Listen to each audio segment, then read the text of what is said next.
Tu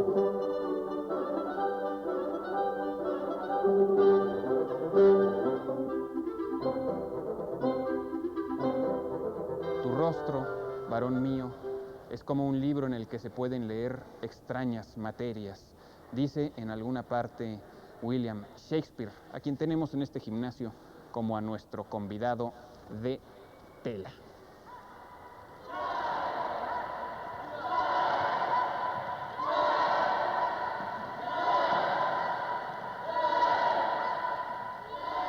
En el segundo siglo de nuestra era, Galeno, uno de los padres de la medicina, escribió lo siguiente sobre los deportistas. Los atletas no participan de los beneficios de la mente.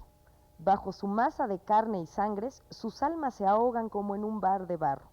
Descuidan la vieja norma de salud que prescribe la moderación y consumen sus vidas en un exceso de ejercicio, y comen y duermen demasiado, como los cerdos. Por eso raras veces alcanzan la vejez, y cuando la alcanzan están tullidos y sufren todo tipo de enfermedades.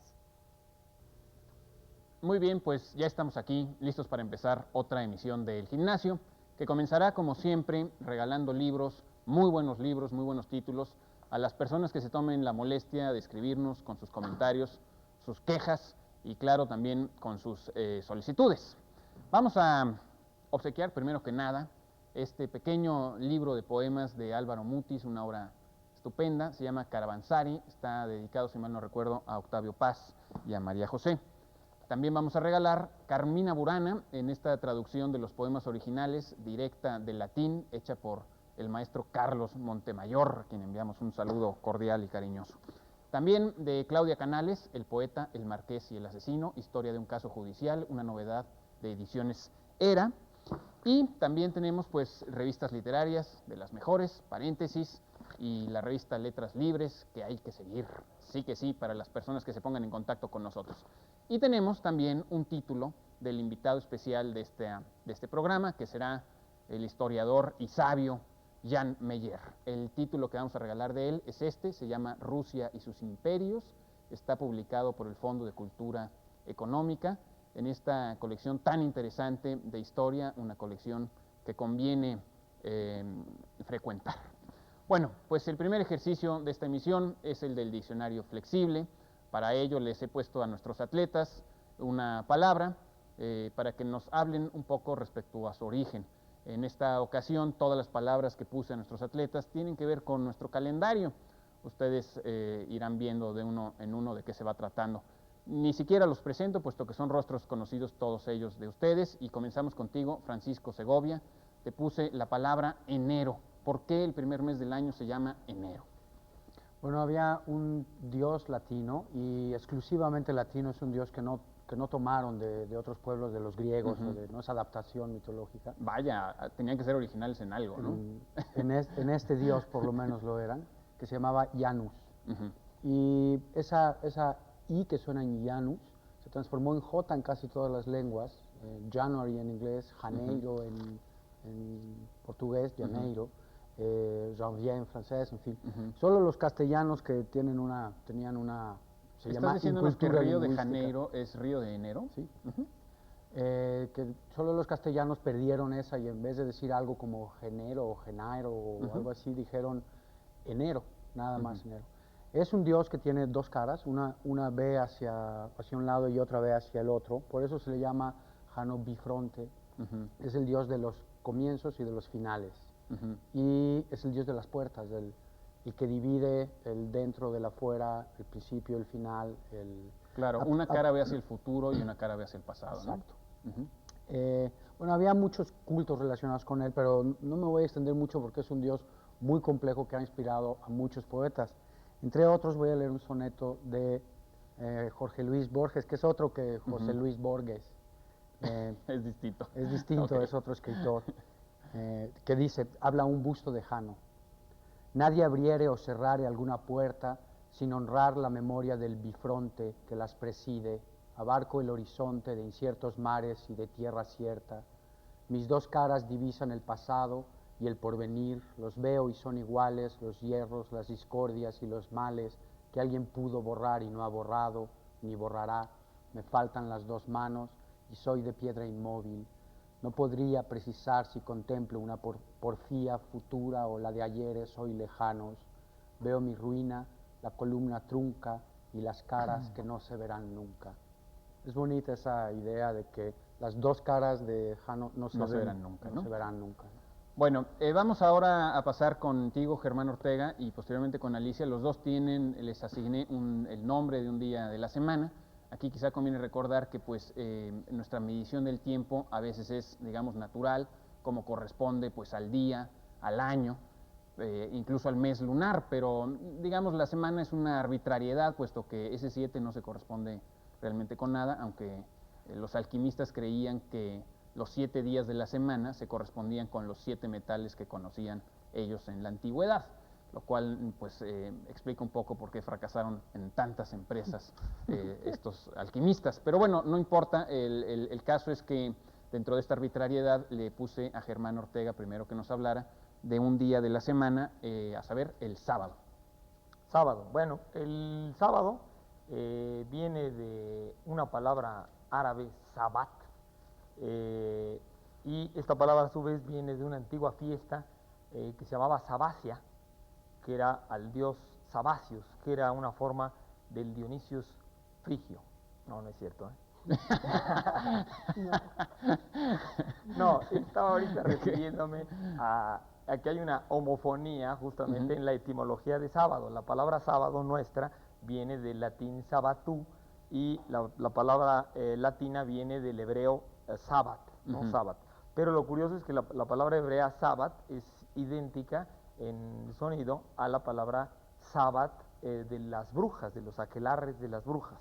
Y la gente normalmente cree que tiene la misma etimología, pero no es y cierto. no es así. La etimología de la palabra de las brujas viene de la fiesta del dios Dionisos Sabacio, que era la forma frigia del dios. En cambio, el sábat, del que viene nuestro sábado, es la palabra hebrea que quiere decir descanso. Y por supuesto se refiere a que Dios, Yahvé, descansó el séptimo día, porque la semana comienza el domingo, ¿no? Como viene en nuestros calendarios.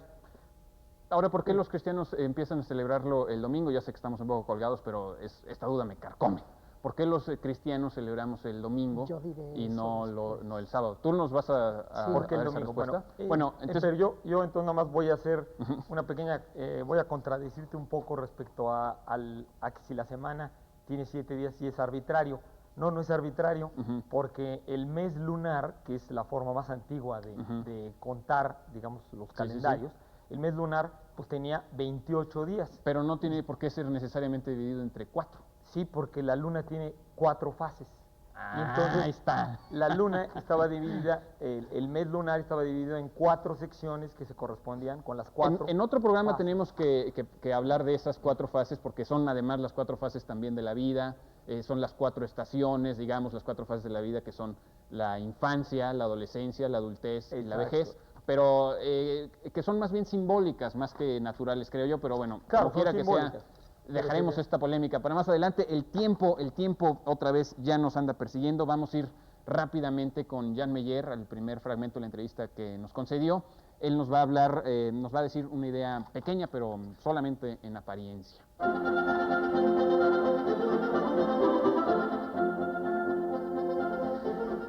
Voy a citar a Paul Valéry, uno de los más grandes escritores del idioma francés, hijo y nieto de italianos y de corsos, lo que es la prueba misma de que la cultura no tiene nada que ver con los grupos étnicos.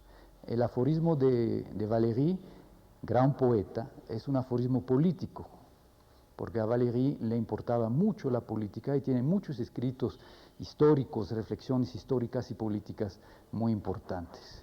Hay un libro de él que se llama Principios de Anarquía, con la separación, que es, yo creo que es de esos libros de aforismos que hay que leer una vez cada año para limpiarse la cabeza. Su aforismo es: si el Estado es fuerte, nos aplasta; si es débil, perecemos.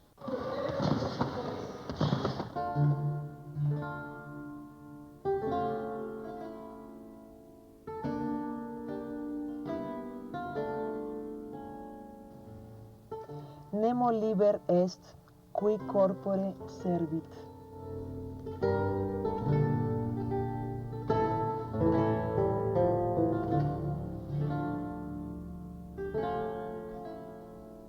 Desde latina, la chica latina. Aunque uno se pregunta si con el tiempo no todos acabamos por convertirnos en esclavos de nuestro propio cuerpo. Bueno, a propósito del tiempo, vamos un poco colgados, pero quiero volver a hacer la palabra a Germán Ortega, que todavía se quedó atorado con muchas cosas respecto al sábado, y luego vamos a que Alicia nos hable un poco del domingo. Germán. Bueno, que estaba yo diciendo nada más que el sábado era descanso, y quería decir descanso, pero porque todos los dioses creadores, no solamente Yahvé, Baal, Ahura Mazda, Marduk, Ptah, todos descansaban después de la creación al séptimo día. Conocían la semana de 40 horas, pongámoslo así, ¿no? Porque el séptimo día era el cambio de luna, el cambio de fase lunar, y era de muy mala suerte hacer algo, actuar en el cambio de fase lunar desde una época neolítica, ¿no? Así se consideraba. Exactamente. Bueno, la pregunta de por qué descansamos los domingos en vez de los sábados quedará pendiente quizá, pero Alicia, tú tienes que decirnos algo sobre el domingo, ¿de dónde viene este nombre? El domingo es de Dominicus, Día del Señor, que es el primer día de la semana, en realidad, que está dedicado especialmente al Señor y su culto. O sea, todos pensamos, en la civilización cristiana, pensamos que el domingo es el último día. Yo he sentido un gran alivio, porque... No, no es así. Porque a mí me angustia ese paso del domingo al lunes, ¿no? Pensando que es el final de la semana, pero ahora acabo de descubrir que es el primer día de la semana. Así lo vemos en los calendarios, muchísimos calendarios, yo todos los que conozco comienzan con domingo, lunes, Pero martes. ahí hay contradicciones, o sea, por ejemplo, los programas de calendarios de las computadoras dicen, para usted, ¿cuál es el primer día de la semana? Te preguntan ¿El eso. domingo o el lunes? Sí. Y yo creo que eso lo cambió el cristianismo. Pero no, bueno, no, la razón Y no. creo que la razón es que Jesucristo resucita en domingo, ¿no? No, la razón es que la semana también, de 7 días, está asociada con los 7 planetas, o sea, las 7 luminarias. Dos, el sol, que era el día del domingo. Del domingo. Que es ahí también hay una transposición muy interesante, cómo se pasa del Dios más poderoso, el sol, a Dios, el Dios de los cristianos, a Dios, el Dios monoteísta, digamos. El Dios de Constantino y el Dios de Aureliano, de los primeros emperadores romanos que empezaron a tener alguna devoción cercana al cristianismo, era el sol invicto. Y era el día del sol invicto, era el domingo, el lunes la luna, el martes. En inglés todavía permanece, ¿no? Sunday, ¿no? Y sábado era Saturno. Exacto, Saturn Day. porque son los 7 planetas que se conocían en aquel entonces. También hacía machaban todos estos datos con el número 7, ¿no? Exactamente. Incluyendo 7 cuerpos, ¿no? al Sol, a la Luna, que se consideraba un planeta, ¿no? Y bueno, a la Tierra, ¿no? Bueno, la Tierra no estaba contada entre los 7. No, porque es claro, lunes, Venus, Marte, viernes, claro. Mercurio, Júpiter, Venus y Saturno. Y se les asociaban metales, como dije, al Sol, obviamente, el oro. Bueno, este es un tema muy interesante, ojalá que lo podamos retomar en alguna otra ocasión. Ahora sí vamos al siguiente fragmento de la entrevista con Jan Meyer y bueno, comentamos después de esto, aquí seguimos en el gimnasio.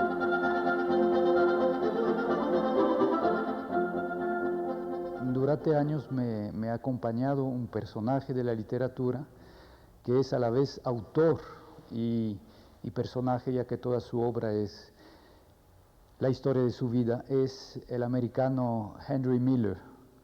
Lo empecé a leer a los 17, 18 años, empezando con una temporada en Infierno o el tiempo de los asesinos, su ensayo sobre Rimbaud, donde dice que tarde o temprano cualquier hombre, cualquier mujer conoce su temporada en Infierno. Y esa lección me ha ayudado personalmente en momentos difíciles.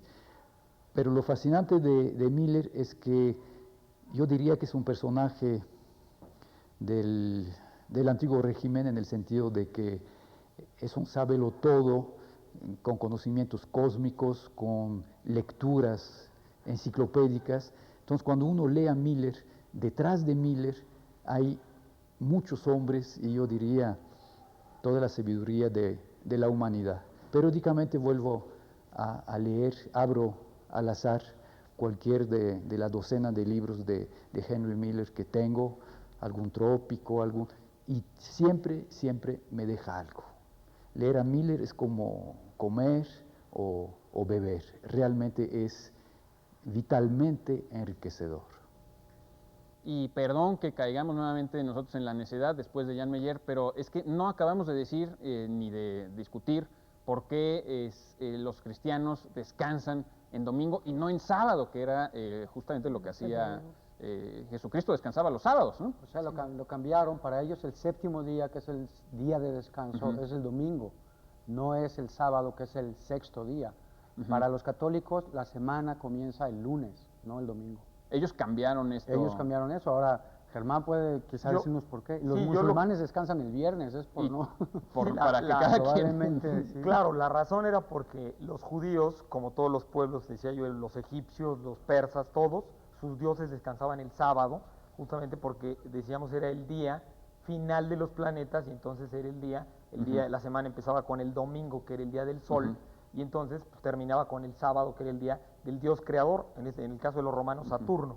Y entonces, como los judíos descansaban el sábado, por oponerse justamente a la tradición judía, por inaugurar una nueva tradición, entonces identifican a Cristo con el sol invencible del domingo, y entonces hacen descansar el domingo, ¿no? El día del sol. De todas formas, quedan muchas cosas pendientes, como el hecho de que si la fase lunar coincide necesariamente con el sábado o el domingo o el lunes o el día que sea, porque los calendarios eran imperfectos y tenían desplazamientos de días y evidentemente ya no coincidían, etcétera, hasta la reforma gregoriana, pero bueno, vamos a cerrar el asunto ya, Alicia, de la última palabra.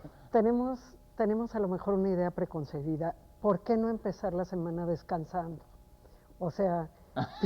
Porque al séptimo día bueno, podríamos empezarla y seguirla. Y una pregunta que yo te quería hacer, bueno, les quería hacer a los dos, pero el que probablemente vas a ver es Germán, porque dice, bueno, hay diferentes tipos de domingo, el de Adviento, bueno, que son según las festividades religiosas, pero hay uno que se llama de Quasimodo, que viene de Quasimodo, las palabras latinas con las que empieza la introducción a la misa de ese domingo. ¿Qué quiere decir Quasimodo? Quasimodo, bueno, como ahí lo viste, tiene que ver con con el introito, ¿no? Con la introducción a una misa, ¿no? Y como Quasimodo pues, era un personaje, lo toma Víctor Hugo, pues de un personaje que andaba en la iglesia, ¿no? Y que así, digamos, que le pusieron de nombre de acuerdo a esas formas latinas deformadas que existía en el lenguaje. Pero, bueno, ahora sí que, perdónenme, ahora sí tengo que parafrasear y decir, ya ni modo, ahora sí tengo que interrumpirlos, pero ya no hay tiempo de más, tenemos que hacer una breve pausa para dar espacio a nuestros pocos pero doctos patrocinadores.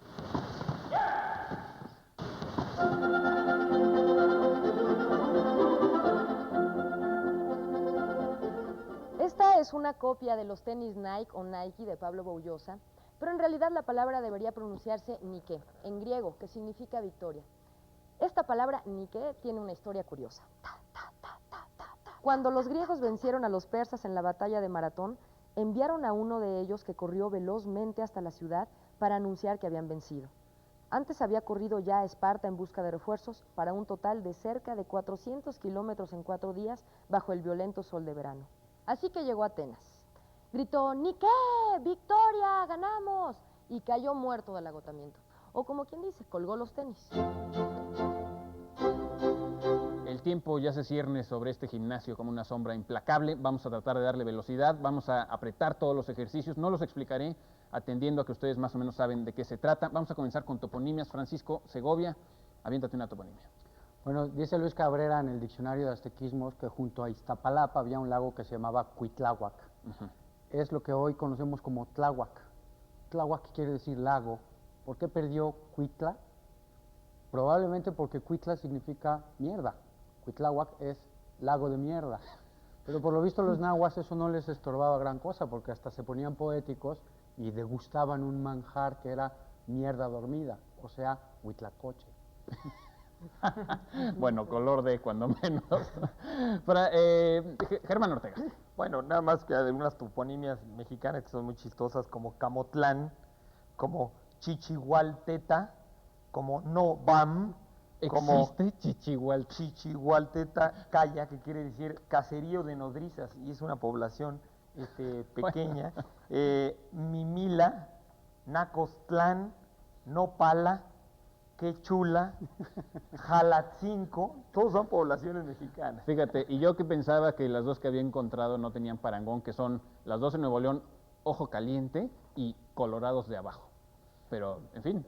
Bueno, yo encontré la de esta que se llama San Felipe Torres Mochas, ¿no? Que es un lugar que existe, pero... Y que tiene las Torres Ahí Mochas. nació Cristina Pacheco. De hecho. Felipe Torres Mochas. Pero Y bueno, ahora sí se llama Nueva York. Bueno, el y chiste tengo cruel.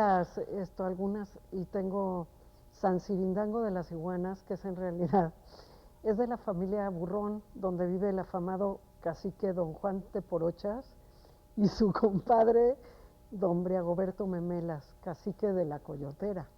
Don Y, Briagoberto. y bueno, Bueno. y el pueblo de Monsiváis, el que inventó Monsiváis, que es Angangueo el Chico, que lo usa. Es un invento de Monsi. Sí. Bueno, ahora vamos, si quieres, rápidamente a expresiones e impresiones. Vamos a ver hasta dónde nos da tiempo. Sabemos que ya no tenemos prácticamente nada. Comenzamos contigo, Alicia. ¿Te pusimos? El cuento de nunca acabar. Ujú. Bueno, pues quiere decir que es algo infinito, ¿no? Ujú. Entonces uno dice, hacer el trámite del último día es el cuento de nunca acabar, porque por la Pero cola, existen ¿no? estos cuentos de nunca acabar. Son como... Como el de la buena pipa. ¿Quieres que te cuente el Yo cuento de la otra buena vez. pipa? Sí. No te dije Sí. que me digas que sí, te dije que si quieres que te cuente Sí. el cuento de la buena Sí, pipa. etcétera, etcétera, etcétera, ¿no? Y que alguien dice que son la venganza de los adultos contra el cuento de nunca acabar de los niños, que es ¿y por qué? ¿Y por qué? ¿Y por Sí. qué? ¿Y por qué? ¿no? Vayan ustedes a saber. Germán Ortega, a ti te pusimos El convidado de piedra. Bueno, por supuesto es en referencia a la obra atribuida a Tirso de Molina, El burlador de Sevilla o Convidado de Piedra, que es la primera vez en la literatura en que se presenta a este personaje tan importante que es el Don Juan, ¿no? Un arquetipo simbólico. Y por supuesto el Convidado de Piedra es el convite, la invitación que le hace Don Juan a Don Gonzalo en la obra, que ya él lo había matado, y el rey le hace un monumento a Don Gonzalo, y entonces él en Sevilla invita al monumento burlándose de él, y el monumento le acepta la invitación, va a comer con Don Juan, y después el monumento, que es de piedra, lo convida también a la capilla, a su casita, que es la capilla en el cementerio de los Ulloa, y entonces va Don Juan, y ahí en la capilla, pues después de comer, cuando se despide, en la famosa escena, el convidado se lo jala para los apretados infiernos. Apretadísimos. Y bien, Pancho, a ti te pusimos La espada de Damocles. Bueno, Damocles era un cortesano, por lo visto, bastante lambiscón en la corte de Dionisio I de Siracusa, que algunos dicen que era el tirano y lo llaman Dionisio el Viejo, que aspiraba a vivir como vivía el poderoso, y el poderoso, mirándolo así, decidió darle una lección para mostrarle que tanto lujo se pagaba muy caro, y lo invitó a un gran festín en el que lo sentó a comer con una espada colgando delante de él todo el tiempo. De modo que es... Y voltea para arriba y ve la espada, ¿no? Es como, sí, o sea, con la amenaza constante, el lujo, pero bajo la amenaza Sí, constante. le cede su lugar, y le pone y la ve la- espada y ve para la decir, espada. ese es A el eso lugar se del rey. refiere la...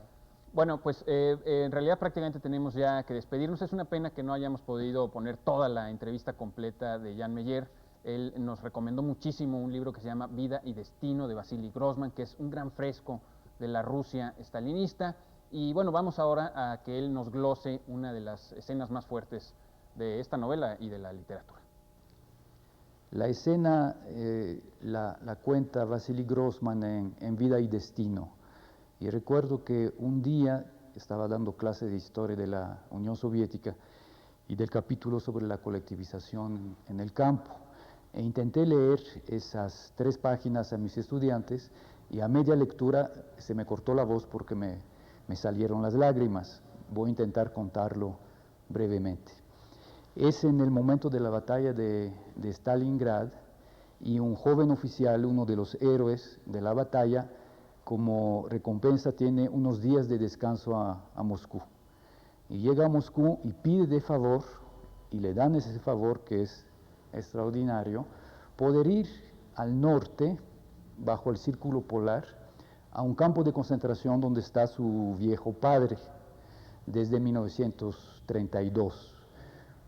uno de esos campesinos colectivizados y deportados como entre 5 millones.